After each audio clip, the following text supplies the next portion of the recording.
Glória a Deus. Louvado seja o Senhor. Feche seus olhos em nome de Jesus. Pai, muito obrigado por esse primeiro momento aqui na sua casa. Muito obrigado, Senhor, por toda a palavra, por todo o testemunho, por todo o louvor. Muito obrigado, Tu estás aqui. Eu sei que Tu estás aqui nesse lugar.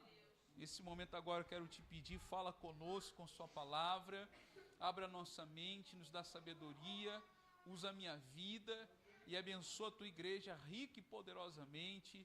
Eu oro a ti em nome de Jesus, Pai, em nome de Jesus te agradeço. Amém, graças a Deus. Meus amados irmãos, obrigado, meu irmão.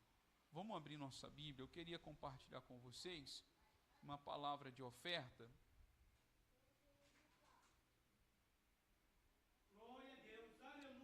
E eu queria ler aquele texto que a gente sempre está falando aqui, sempre estamos lendo, que é Gálatas capítulo 6.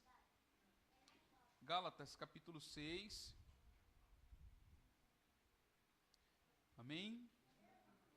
Deixa eu tentar conectar o meu celular.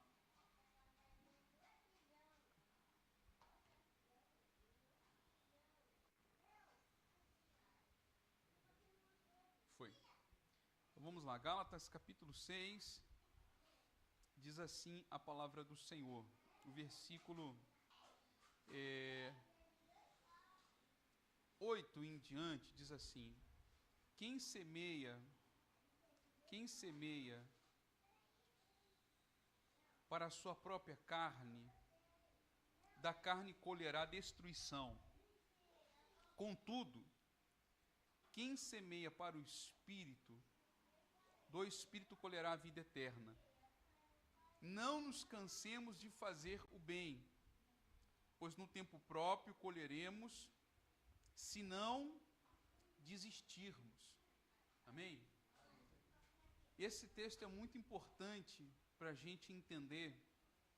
Esse texto está falando, como você leu aqui, de o campo que você semeia. Obviamente que eu não creio que aqui está se limitando à vida financeira. Semear na carne não é somente você utilizar o seu dinheiro, os seus recursos, somente para a satisfação da carne, lícitos ou ilícitos, não importa. Eu creio que seja também espiritual o que está sendo dito aqui. O tanto que você gasta do seu tempo para a carne, o tanto que você dá atenção à sua carne, da mesma forma o tanto que você se dedica a Deus, o tanto que você investe na sua vida espiritual. Eu não creio que o texto está se limitando à vida financeira, mas a verdade é que está aqui, nesse texto, falando sim de dinheiro, falando sim de recursos. Lá no início começa dizendo o seguinte, olha, ele diz aqui no versículo de número 5, pois cada um deverá carregar a própria carga. No versículo de número 1, vamos ler aqui. Irmãos, se alguém é surpreendido em alguma transgressão, vocês que são espirituais devem restaurá-lo com espírito de mansidão. Cuide-se, porém, cada um de não ser tentado. Levem os fardos uns dos outros e assim cumpram a lei de Cristo. Então ele está falando do investimento que nós fazemos na vida do irmão.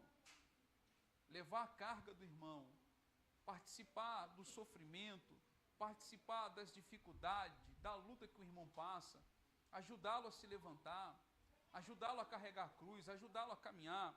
Então por isso que ele diz, quem semeia no Espírito, colherá a vida eterna. Só que ele diz aqui no versículo 9, não nos cansemos de fazer o bem, porque parece que estas sementes que nós lançamos, esse investimento que nós fazemos na vida do próximo, esse investimento que fazemos na obra de Deus, parece que é em vão. Porque o retorno não é imediato. A semente, quando você planta, eu acho que todo mundo já passou pela experiência de plantar alguma coisa, no outro dia você não está colhendo o fruto. Tem um tempo daquela semente brotar, germinar, até crescer, até estar pronta para dar fruto. Tem sementes e sementes, tem semente que nasce mais rápido, gera fruto mais rápido, tem outras que vão demorar mais, a questão é que demora. E parece, muitas vezes, que você está fazendo papel de trouxa. Parece muitas vezes que você está sendo usado.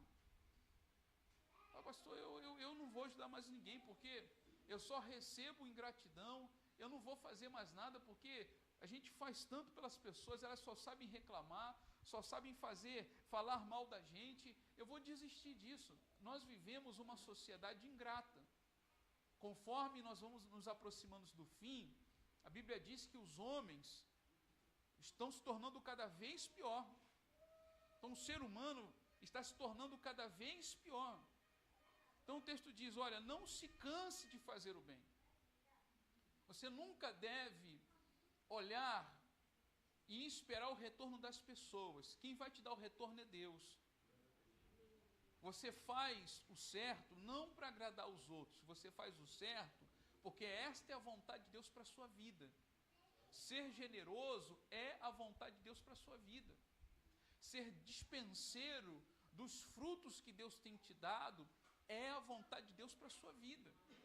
Repartir o pão, até mesmo com seu inimigo, esta é a vontade de Deus para a sua vida. E você faz isso porque você teme ao Senhor, você ama o Senhor e você quer servir a Deus. Você não faz isso primariamente ou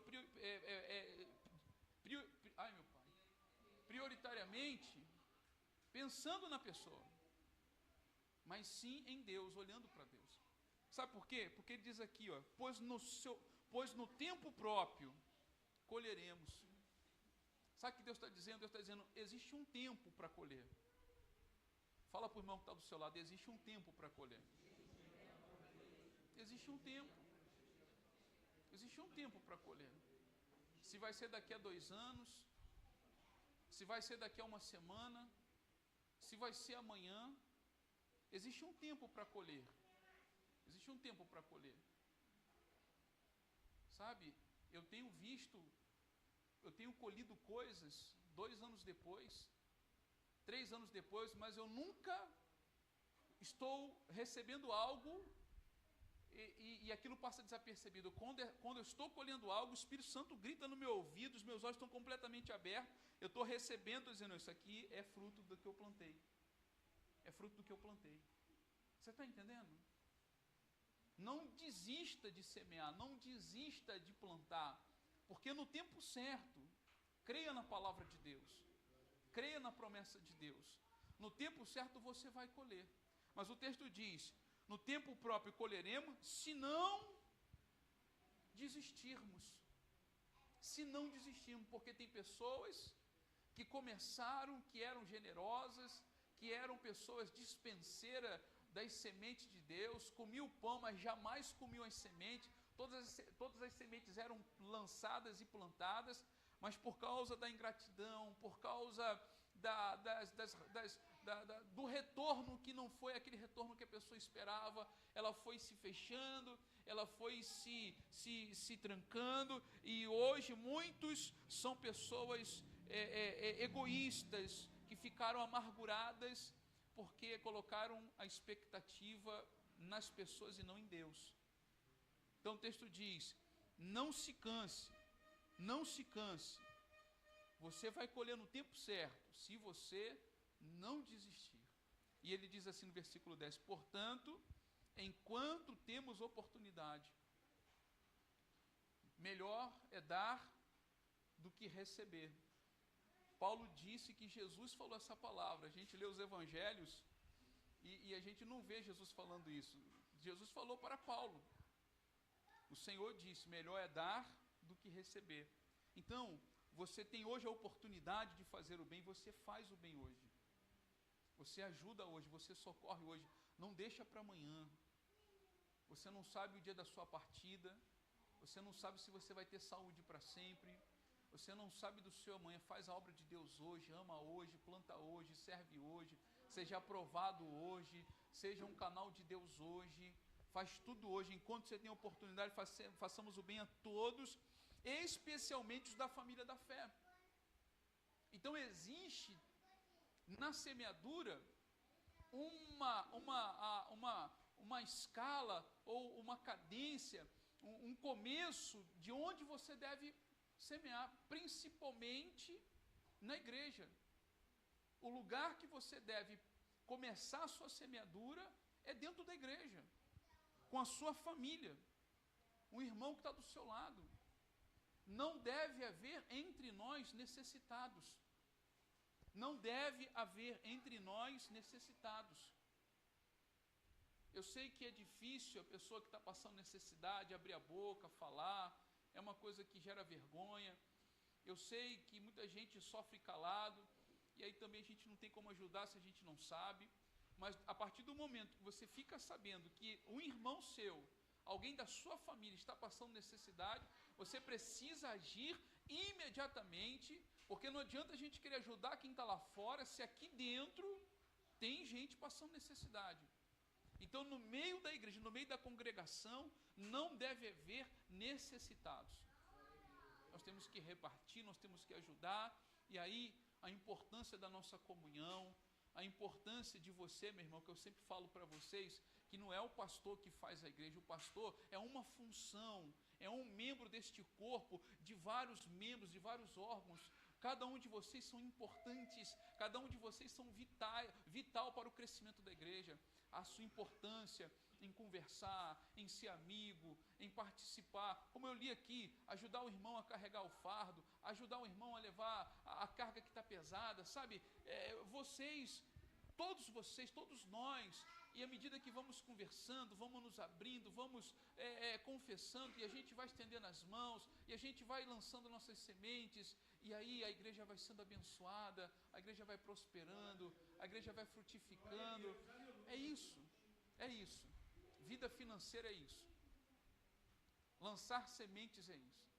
Não é aquela coisa automática de você dar com motivações erradas, com o coração cheio de egoísmo, pensando só em si mesmo e achando que mecanicamente, por simplesmente dar, a vida vai mudar. Não é assim. Então, não se canse. O seu tempo de colher está chegando. Seja fiel, permaneça firme até o fim, porque Deus está dizendo que você vai colher todas as sementes que você tem lançado. Amém? Se você deseja ofertar a casa do Senhor nessa noite e lançar suas sementes na casa de Deus, no ministério, você pode levantar do seu lugar e depositar no gasofilácio a sua oferta, e que o Senhor possa abençoar a sua vida, conforme prometido aqui na palavra, em nome de Jesus. Glória a Deus.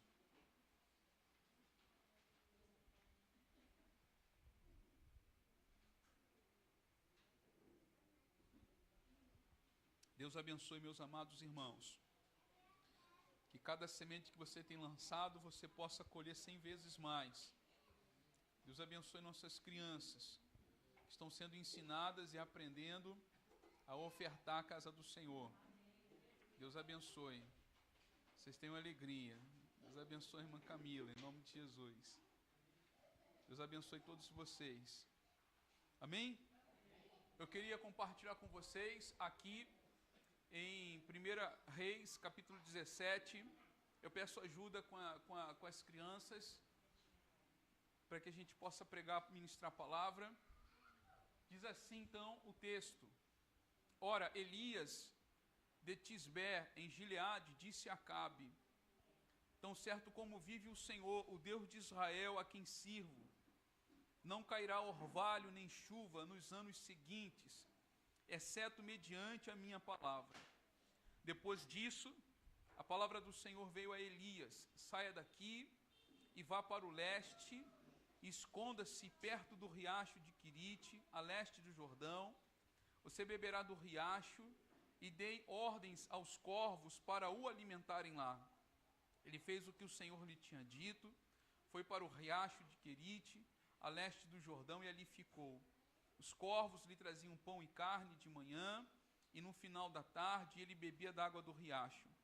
Algum tempo depois, o riacho secou-se por falta de chuva na terra. Então a palavra do Senhor veio a Elias: vá imediatamente à cidade de Sarepta, em Sidom, e fique lá. Ordenei a uma viúva daquele lugar que lhe forneça comida. Ele foi a Sarepta, Quando chegou à porta da cidade, encontrou uma viúva que estava colhendo gravetos. Ele a chamou e perguntou: pode me trazer um pouco de água e uma jarra para eu beber? Enquanto ela ia buscar água, ele gritou: por favor, traga-me também um pedaço de pão. Ela, porém, respondeu: tão certo como vive o Senhor, o teu Deus, não tenho nenhum pedaço de pão, só um punhado de farinha, um cântaro e um pouco de azeite numa botija. Estou colhendo 2 gravetos para levar para casa e preparar uma refeição. Depois de a comermos, o meu filho e eu morreremos. Elias, porém, lhe disse: não tenha medo, vá para casa, faça o que eu disse. Primeiro, porém, faça um pequeno pão com o que você tem e traga-o para mim. Depois faça algo para você e seu filho. Pois assim diz o Senhor, o Deus de Israel: a farinha no cântaro não se acabará e o azeite na botija não se secará até o dia em que o Senhor fizer chover sobre a terra. Ela foi e fez conforme Elias lhe dissera. Desse modo a comida durou muito tempo para Elias, para a mulher e para sua família. A farinha no cântaro não se acabou e o azeite na botija não se secou, conforme a palavra do Senhor proferida por Elias. Algum tempo depois, o filho da mulher dona da casa ficou doente. A situação dele se agravou tanto que finalmente parou de respirar. Então a mulher reclamou a Elias: o que você tem contra mim, ó homem de Deus? Vieste para lembrar-me do meu pecado e matar o meu filho? Dê-me o seu filho, respondeu Elias. Ele o apanhou dos braços dela, levou para o quarto de cima, onde estava hospedado, pôs em sua própria cama. Então clamou ao Senhor: ó Senhor meu Deus, trouxeste também desgraça sobre esta viúva, em cuja casa estou hospedado, fazendo morrer o filho dela. Então ele se deitou sobre o menino 3 vezes e clamou ao Senhor: ó Senhor meu Deus, faz voltar à vida este menino. O Senhor ouviu o clamor de Elias, e a vida voltou ao menino, e ele reviveu. Então Elias pegou o menino e o levou para a parte de baixo da casa, entregou a sua mãe e disse: veja, o seu filho está vivo. Então a mulher disse a Elias: agora sei que tu és homem de Deus, e que a palavra do Senhor que vem da tua boca é a verdade. Amém? Louvado, engrandecido seja o Senhor, louvado seja o Senhor pela sua palavra. O profeta Elias, o nosso grupo, né, o nosso ministério pentecostal, eles gostam muito de falar de Elias e olhar para Elias como um homem poderoso, como um homem muito usado por Deus. Alguns gostam de se prender a essa parte aqui, não é? Que ele diz assim para Acabe: não vai chover, exceto segundo a minha palavra. Aí tem gente que gosta de dizer que ele era tão perto de Deus, que o que ele falava, Deus ia lá e assinava embaixo, e tal e tal. Eu não olho para Elias assim. Até porque Tiago, quando vai falar da oração, e vai falar desta oração de Elias, Tiago vai dizer que Elias era homem como a gente, sujeito às mesmas paixões, às mesmas fraquezas, às mesmas tentações. A verdade é que este homem é um homem de fé. A verdade é que este homem realmente é corajoso. O momento em que Elias aparece na história de Israel é um dos piores momentos. A idolatria está tão forte no meio de Israel que quem está no governo é uma mulher que não pertence a Israel, Jezabel. Ela traz o culto a Baal. Havia 450 profetas de Baal, mais os profetas de Azera. O povo tinha já se esquecido do Senhor. O altar do Senhor estava em ruínas, porque não se usava mais, não se fazia mais sacrifícios ao Senhor.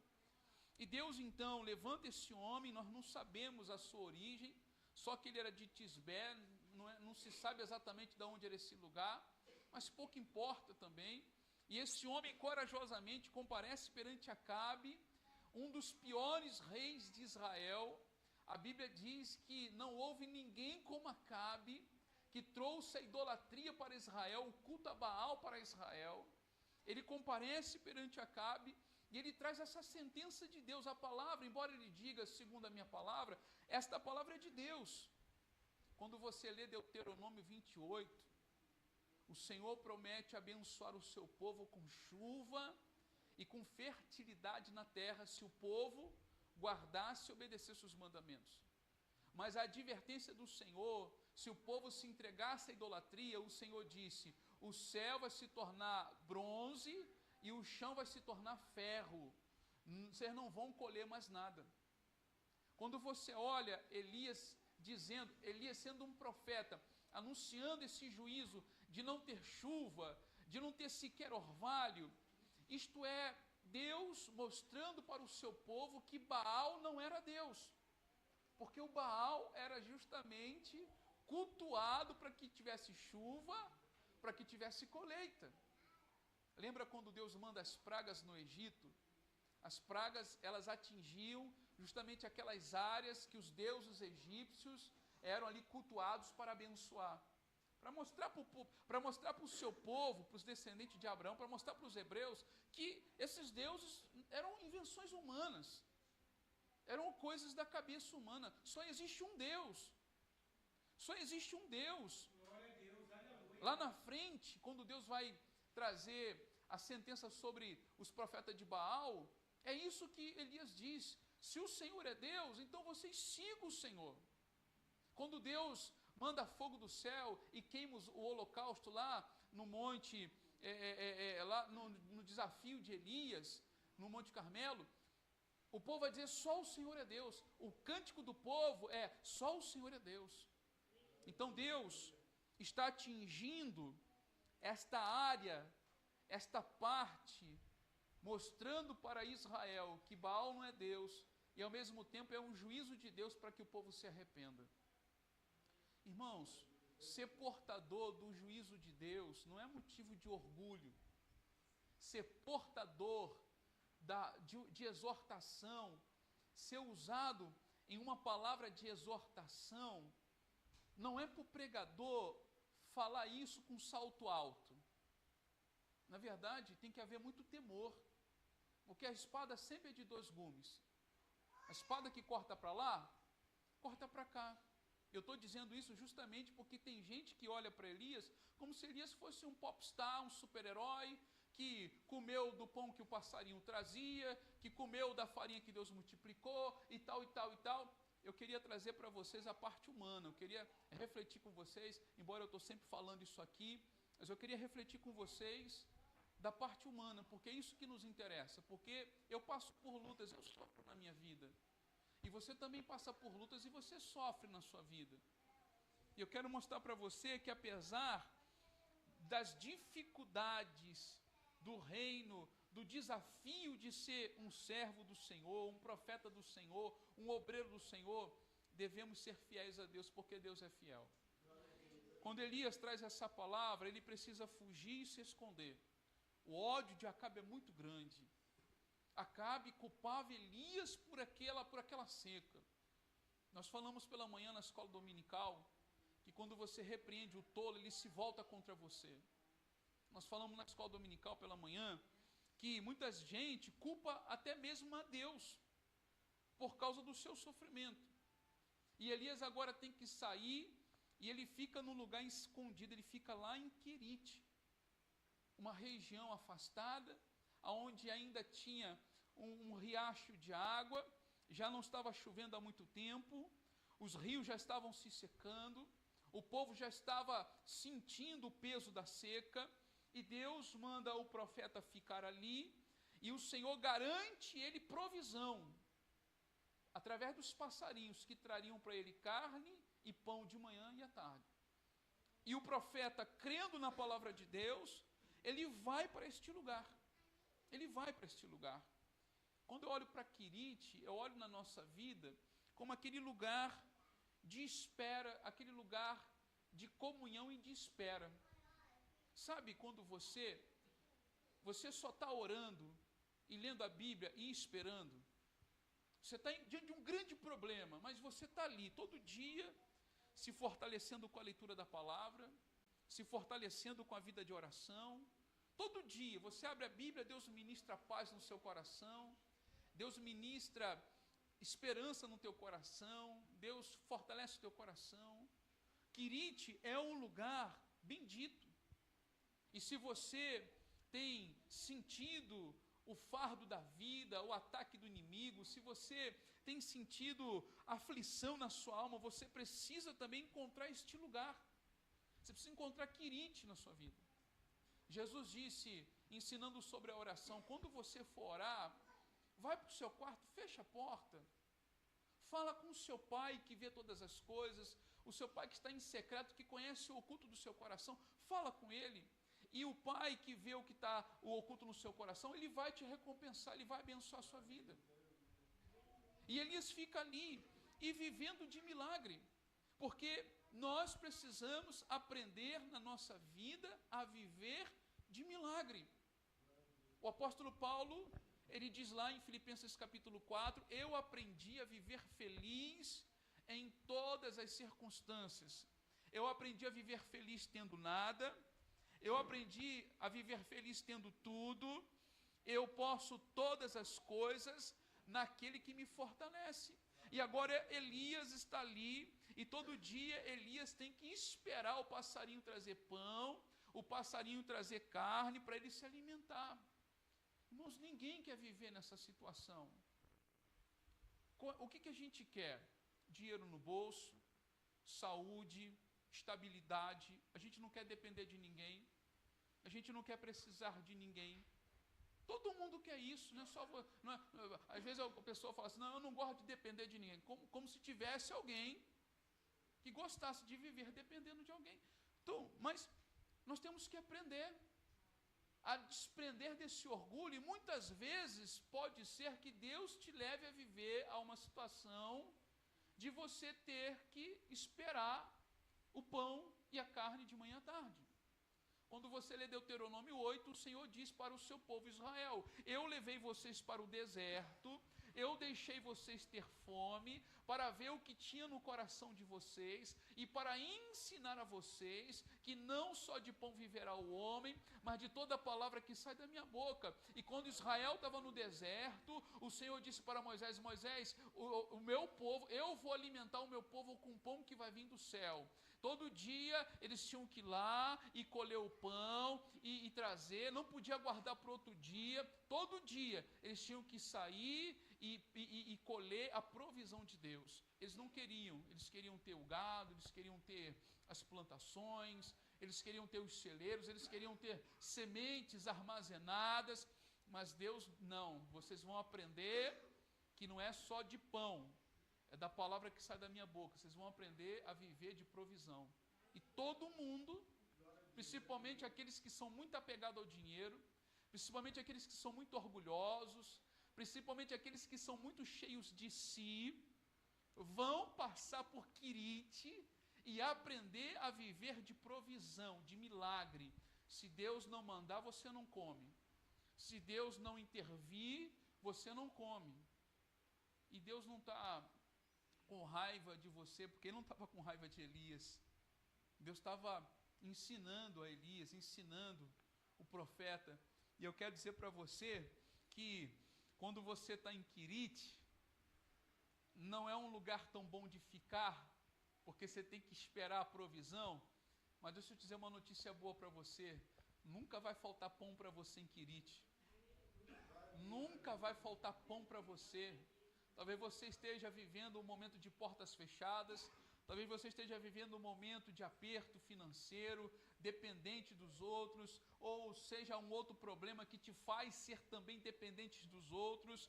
Mas eu quero dizer para você, olha para trás, vê se algum dia faltou alguma coisa, vê se nessa tua história, você andando com Deus e vivendo nesse lugar, vê se Deus deixou faltar alguma coisa na sua vida. Deus sempre provê, porque Deus é fiel. O dinheiro falha com você, mas Deus não falha com você. Deus não falha com você. Quando a água se seca, Deus mais uma vez vai levar o seu servo, o profeta, a viver uma situação que eu penso que também não era uma situação agradável. Deus manda o profeta Elias à casa de uma viúva, e Deus está dizendo, eu ordenei essa mulher que te sustente. É difícil, irmão, ser profeta. Amém? É difícil ser obreiro da casa do Senhor. E eu já estou aqui olhando e vendo uma diferença muito grande da Bíblia para hoje. Para hoje não é difícil ser pastor não, né? Porque o pastor anda de Land Rover. O pastor anda com segurança do lado. O pastor tem o seu próprio jatinho. Os pastores têm fazenda com cabeça de gado, mansões. Mas Elias foi para a casa da viúva ser sustentado por ela. Jesus disse para um seguidor, provavelmente muito interessado em retorno: Senhor, eu te seguirei por onde quer que fores. Meu filho, escuta bem, as raposas, quando chega a noite, elas vão para a toquinha delas, elas têm a toquinha delas. Os passarinhos de noite correm para o ninho, dormem lá no ninhozinho, tudo abraçadinho. Mas o Filho do Homem, o Messias, o Deus encarnado, não tem aonde passar a noite. Muitas vezes dorme na praça, dorme na rua. Jesus está falando isso. Então, voltando aqui para a escola dominical, cuidado para onde você está colocando os seus olhos. Cuidado com os referenciais que você está tomando para a sua vida, do que é servir a Deus. Servir a Deus, muitas vezes, é viver situações como essa. Agora, isso é o ponto de vista humano. Porque esta mulher em Sarepta, a gente não sabe o nome dela, mas esta viúva, ela era muito especial para Deus. Você sabia que Jesus vai falar dessa mulher? Jesus condenando a incredulidade dos judeus, o Senhor diz assim: olha, no tempo de Elias havia muitas viúvas em Israel, mas Deus não enviou o profeta na casa de nenhuma delas. Deus enviou uma mulher lá de Sarepta, uma estrangeira. Elias foi para a casa de uma estrangeira para ser sustentado por uma estrangeira, porque não havia uma mulher em Israel que tivesse fé para obedecer a Deus, em repartir o pão do seu filho e dar para um desconhecido. O Senhor disse para Elias: eu ordenei a esta mulher para que ela te sustente. Eu não sei como que isso aconteceu, eu não sei como que esta mulher conhecia o Senhor, mas a verdade é que esta mulher, nesse tempo de crise que ela está passando, porque a seca também está na casa dela, a fome também alcançou a vida dela, olha a situação que ela se encontra, ela tem a última refeição para fazer, é o restinho da farinha, é o restinho do azeite, e é neste momento que o profeta aparece na porta dela, e ela recebeu a ordem de Deus para sustentar esse profeta. Eu estou olhando para Elias, me colocando no lugar de Elias. Eu estou olhando para a viúva e estou me colocando no lugar da viúva. Vamos falar da viúva então. Você pensa o quê? Que para fazer a obra de Deus você tem que estar forte, de pé, abastecido, com saúde, com alegria. Eu não vejo isso. Eu não vejo isso. Paulo escreveu suas cartas, que se tornaram a Bíblia, o Novo Testamento, o nosso Novo Testamento, preso, algemado. Esta mulher está sendo ordenada por Deus a fazer a obra, não tendo nada. Os discípulos foram ordenados a alimentar a multidão, sendo que eles só tinham 5 pães e 2 peixinhos. Então tira da sua cabeça que você vai ser usado por Deus, ou comissionado por Deus só quando você está forte. Esta mulher, ela não tem como, mas ela recebeu uma ordem de Deus. E diz aqui que quando Elias bate na porta dela, ela dá essa seguinte resposta para Elias, olha. Ela, porém, respondeu: tão certo como vive o Senhor teu Deus, não tenho nenhum pedaço de pão, só um punhado de farinha, em um cântaro, e um pouco de azeite, e uma botija. Estou colhendo 2 gravetos para levar para casa e preparar uma refeição. Depois de a comermos, o meu filho e eu morreremos. Que drama que esta mulher está vivendo. Pensa nisso, irmãos. Imagina você não ter mais como dar comida para o seu filho. Que drama, que momento terrível da vida dessa mulher. E você vê o porquê que Deus mandou o profeta na casa dela. E você vê porque Deus está ordenando ela sustentar esse profeta. Como é que Deus conhece a nossa história, como que Deus está no controle da nossa existência. Como que Deus é tão poderoso que Ele consegue lidar com todos esses desdobramentos. Quando Ele ordenou que a seca fosse sobre Israel, Deus cuidou de Elias, Deus está cuidando aqui dessa viúva. Lá na frente, Elias vai encontrar um servo de Acabe que escondeu 7.000, que escondeu 100 homens, 100 profetas do Senhor, e também os sustentou. Sabe, Deus está no controle da igreja, Deus está no controle da minha vida, da sua vida. O nosso pastor é fiel. O nosso pastor sabe cuidar das suas ovelhas.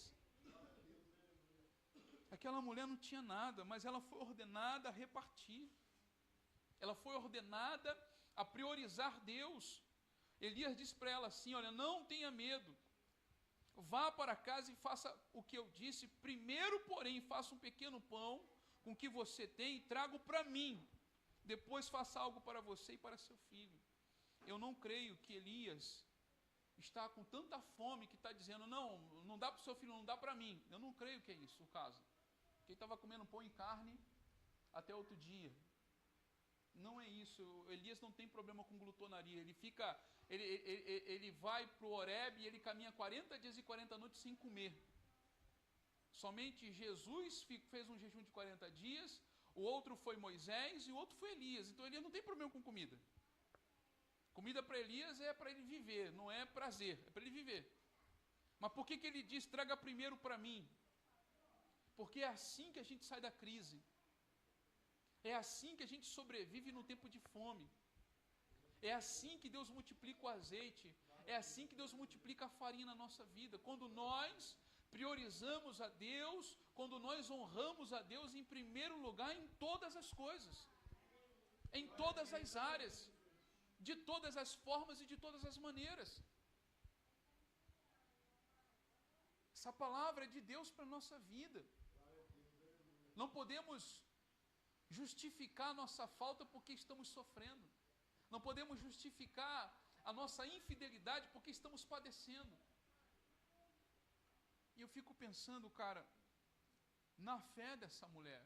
Porque o profeta traz uma palavra para ela, o profeta diz assim, pois assim diz o Senhor, o Deus de Israel, a farinha não vai acabar, o azeite não vai faltar, assim diz o Senhor, não vai faltar, creia nisso, mulher, obedeça o que Deus te ordenou, priorize Deus, porque não vai faltar na sua vida.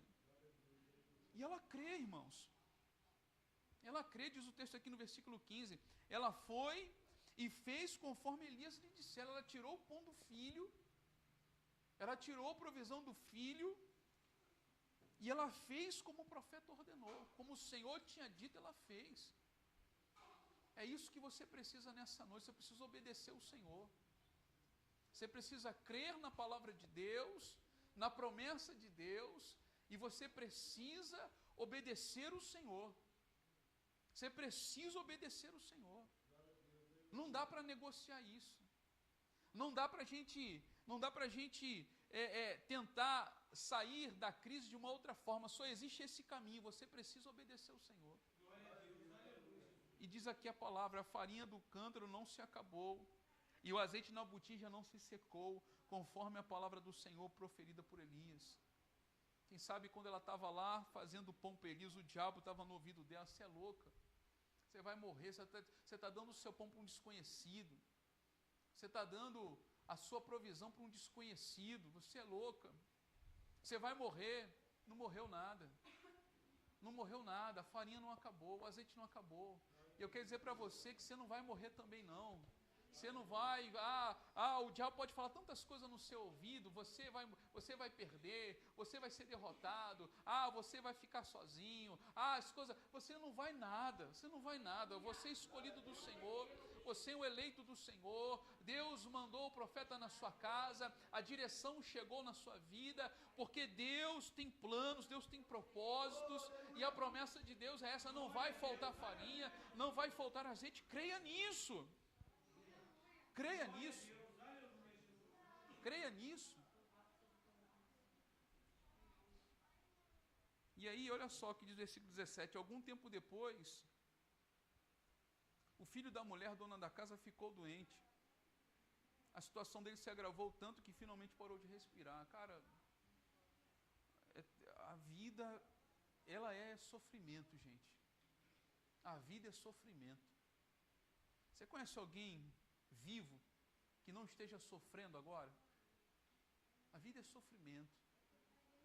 É problema de um lado, é problema do outro. Você resolve uma coisa, aparece outra. Mas que situação para esta mulher, não é? O menino, poxa, conseguiu salvar o menino da fome. Aí o menino fica doente, morre, cara. E aí ela vai dizer aqui, olha, o versículo 18: então a mulher declarou a Elias, reclamou a Elias: o que você tem contra mim, homem de Deus? Vieste para lembrar-me do meu pecado e matar meu filho? Mas, poxa, se Elias não estivesse na casa dela, o menino já ia morrer mesmo, né? E ela já estaria morta. Mas ela está com algum problema com Deus. Existe culpa no coração dessa mulher. Existe alguma coisa dentro dela que não está resolvido. E a primeira coisa que ela fala é trazer isso à tona, e ela se revolta contra o homem de Deus, e ela se revolta, e ela diz: olha, você foi o culpado. E eu quero dizer para você, meu irmão, que você precisa livrar o teu coração dessa amargura.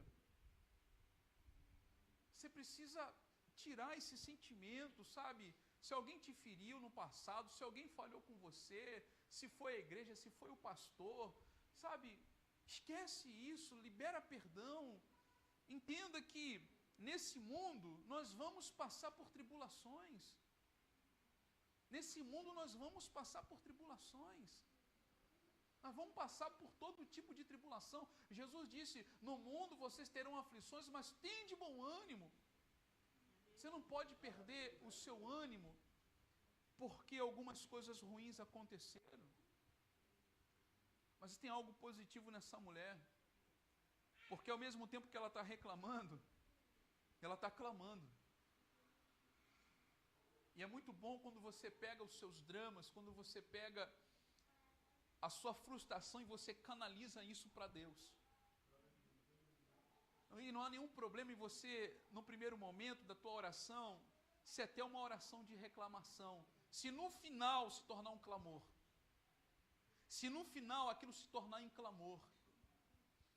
Amém ou não amém? Amém. Quando Deus vai escolher um dos grandes juízes, naquele período dos juízes, o Gideão, eu falei até de manhã, o Gideão era um cara assim, que estava tão frustrado com sua vida, mas quando Deus aparece para ele, ele pega aquela frustração e canaliza aquilo para... Se Deus fosse comigo, eu não estaria assim. E Deus vai dizer: isso é força. Isso é força. É aquilo que Ana faz, quando ela se levanta, e ao invés de ela ficar chorando, ela vai lá falar diante do Senhor, ela vai colocar tudo diante de Deus. Você precisa desse momento, sabe, de você pegar e se esconder, falar para a tua família assim: ó, não me incomoda, estou off, não, se for o presidente, não importa, não vou atender. Você precisa se trancar e você precisa botar tudo isso que está aqui dentro do teu coração para fora. Você quer reclamar, reclama. Quer falar, quer dizer que fala tudo para Deus, mas resolva essa situação e faz isso se tornar num clamor, faz isso transformar em oração na sua vida. Faz isso transformar em oração na sua vida, em súplica, em dependência, em reconhecimento de que nós somos pecadores. E aí eu volto para Elias, né? Eu volto para Elias. Que drama, meu Deus. Está bebendo água do riacho, está sendo alimentado por passarinho, situação ali. Mas depois ele sai dali, vai para a casa da mulher, está comendo pão, vendo um menino lá com o olhinho grande, querendo comer o pão, e ele está comendo o pão primeiro. Mas essa foi a direção de Deus. Aí daqui a pouco o menino morre, a mulher está reclamando com ele, está dizendo que ele é o culpado. Que situação de Elias. É por isso que no capítulo 18, 19, Elias vai pedir para morrer, porque ele não aguenta isso mais. É muita pressão na cabeça dele. E quando Elias vai, ele pega o menino, ele vai para o quarto, e diz assim no versículo 20: então clamou ao Senhor: ó Senhor meu Deus, trouxeste também desgraça sobre essa viúva, em cuja casa estou hospedado, fazendo morrer o filho dela. É por isso que eu falei para vocês que muitos pentecostais, quando olham para Elias como um cara poderoso, eles estão equivocados. Elias está moído nesse período de grande milagre, ele está pequenininho na mão de Deus. Olha o que ele está dizendo: Senhor, está sendo tão difícil comer pão todo dia, do pão que o Senhor está multiplicando, mas o menino morre, Senhor. Agora, Deus não errou quando Ele escolheu você. Deus não errou quando escolheu Elias para viver nesse tempo, no tempo de Acabe. Elias podia ser profeta no tempo de Asa, de Uzias, de Ezequias, de Josafá, mas ele está sendo um profeta no tempo de Acabe. Deus não errou. Deus não errou em ter escolhido você.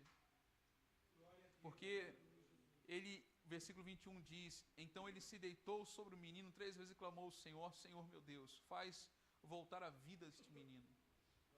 E eu não tinha prestado atenção nisso, escutando o pastor Hernandes.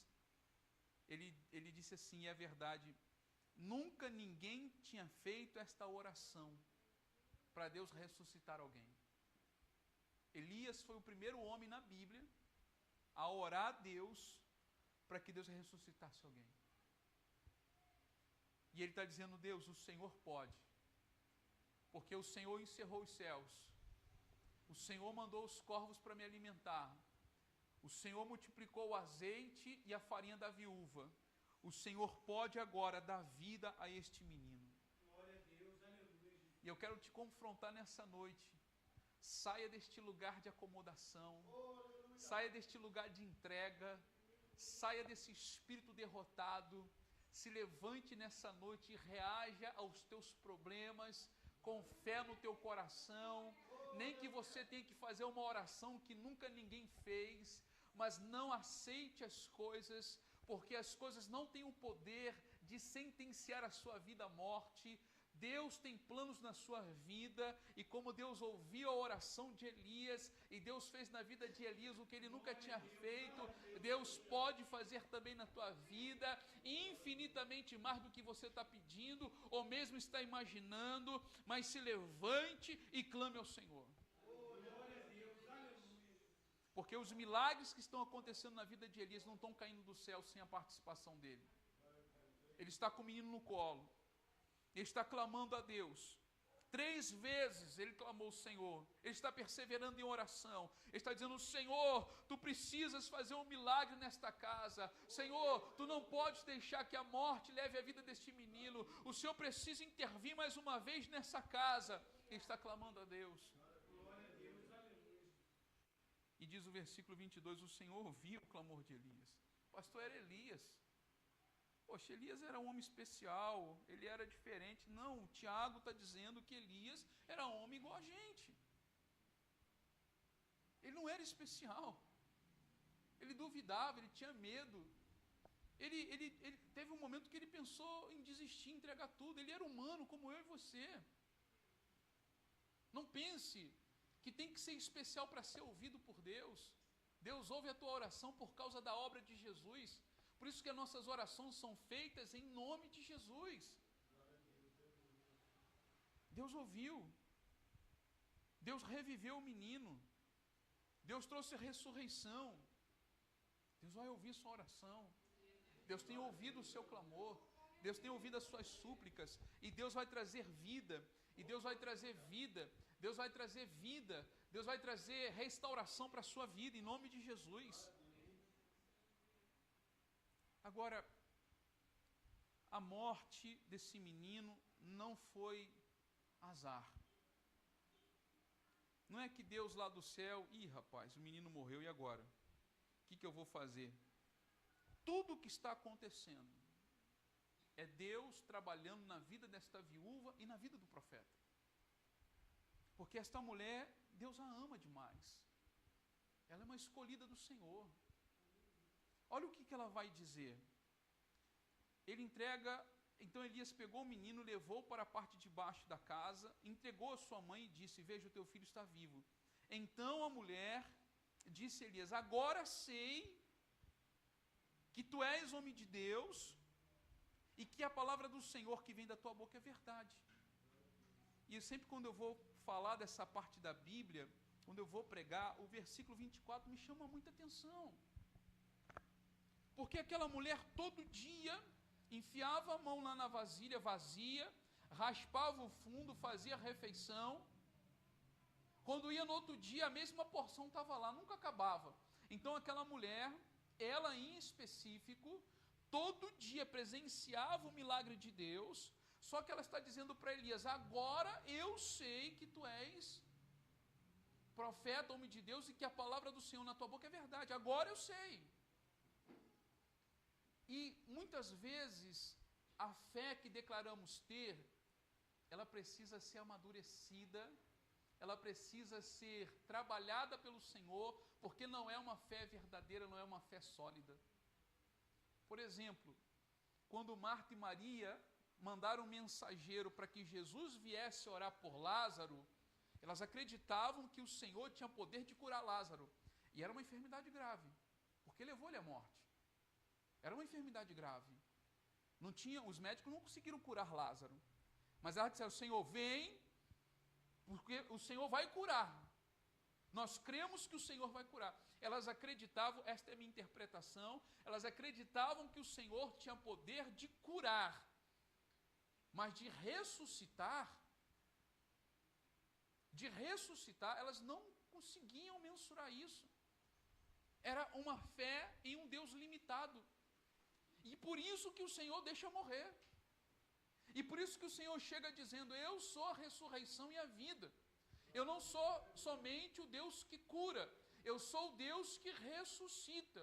E Marta, o teu irmão há de ressurgir hoje. Não, Senhor, é no último dia. Vai ressurgir hoje. Tira a pedra, porque o seu irmão vai ressurgir hoje, porque eu não sou somente um Deus que cura, eu também sou um Deus que ressuscito. Viúva, eu sou um Deus que multiplica azeite, eu sou um Deus que multiplica farinha, mas eu também sou um Deus que ressuscita o seu filho, eu sou o Deus que tudo pode. É os discípulos no mar, enfrentando a tempestade e achando que iam morrer. E quando o Senhor acalma o vento, quando o Senhor acalma o mar, eles vão dobrar o joelho e vão dizer: verdadeiramente tu és o Filho de Deus. Mas já tinham visto Jesus curar paralíticos, expulsar os demônios. Mas quando viram o Senhor ordenar ao vento e ao mar, agora nós temos plena convicção que tu és o Filho de Deus. Quem sabe o que você está passando na sua vida, quem sabe as derrotas, os fracassos, quem sabe esse momento de aperto, não é também para que você entenda, para que você experimente na sua vida e entenda que só o Senhor é Deus. Quando o milagre chegar, quando a vitória chegar, quando a porta se abrir, quando a resposta chegar na tua vida, você vai entender então que o Senhor teu Deus não é somente o Deus de algumas coisas, não é somente um Deus que pode fazer certas coisas, mas Ele é o Deus que tudo pode. Porque este é o nosso Deus, o Deus que tudo pode. Se o problema é financeiro, Ele resolve. Se o problema é enfermidade, Ele cura. Se o problema é morte, Ele ressuscita. Se o problema é a perda, Ele restaura, Ele restitui. Ele é o Deus que tudo pode na nossa vida. Agora, Deus, Ele precisa ser conhecido na experiência e na intimidade pessoal de cada um. Todo dia ela pegava lá a farinha, todo dia, mas parece que a mentezinha dela endurecida, sabe? E é assim, olha, por mais que você, eu estou falando de maneira assim aleatória, genérica, generalizada, mas pode ser que você seja uma pessoa assim, que Deus tem feito tantas coisas na sua vida, você continua endurecida assim, sem enxergar. É os discípulos que estão no barco, que só tinham um pão, estão preocupados em passar fome, sendo que o Senhor já tinha multiplicado pão e peixe já 2 vezes. Mas aí eles estão preocupados ainda com pão, e Jesus diz: como é que vocês não entendem?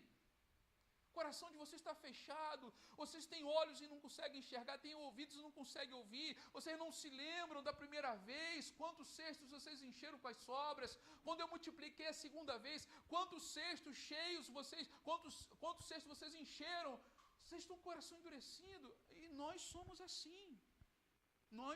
assim, vivemos milagres hoje, mas amanhã estamos com medo. Vivemos a multiplicação hoje, mas amanhã estamos com medo de passar fome. Vivemos a cura hoje, mas amanhã estamos com medo da enfermidade. Nós somos assim. Mas Deus está trabalhando. Deus está trabalhando. Agora eu sei. Eu quero declarar na tua vida que vai chegar esse dia também que você vai dizer: agora eu sei, meu Pai, que Tu és o Deus que me vê. Agora eu sei que Tu és o Deus que tudo pode. Agora eu sei que Tu és o Deus que ouve a oração dos Teus servos. Agora eu sei que Tu és aquele que recolhe as nossas lágrimas. Agora eu sei que nada passa desapercebido pelo Senhor. Agora eu sei que Tu és aquele que exalta. Agora eu sei que Tu és aquele que ergue, aquele que está no monturo. Agora eu sei que Tu és aquele que abre o mar para que a gente passe, ó Deus, sem molhar as plantas dos pés. Agora eu sei que Tu és aquele que faz chover o pão do céu. Agora eu sei que Tu és o Deus que cura. Agora eu sei que Tu és o Deus que liberta. Agora eu sei que Tu és o Senhor e somente o Senhor é Deus.